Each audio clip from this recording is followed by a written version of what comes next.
kõigile tervitus ja millest tahtsin rääkida. Selline huvitav asi, väike järg viimasele videole võiks ka nii öelda jällegi meie idanaabrist. Vot siin on Leedu president, kes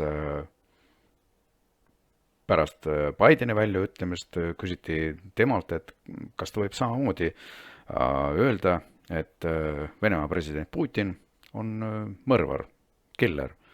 Ja nagu ta ütles, jah, ta peab ka Putinit mõrvariks, tapjaks ja siiski tahaks siis küsida meie välisministrilt, meie presidendilt, kas nad on siiani valmis ulatama terekätt mõrvarile. Lisan siia ka selle väikse videolõigu, seal on venekeelne tõlge juures, kuna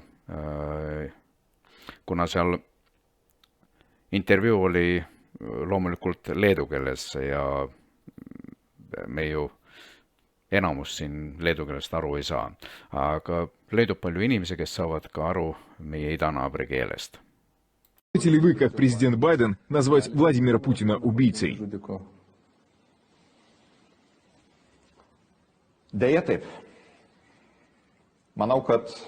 К сожалению, да. Я вижу множество признаков, которые демонстрируют явное наплевательство, назовем это так, по отношению к ценностям цивилизованного мира, игнорирование права нации на самоопределение, игнорирование территориальной целостности соседей, что Кремль в последнее время делает достаточно демонстративно. И дальше говорить, втянув голову в плечи, что, знаете, мы ищем, как включиться в отношения с Россией, что я иногда слышу от своих коллег в Европейском Союзе. Это нужно и эмоционально, и территориально быть очень далекими от того, что называется Россией, чтобы говорить такое.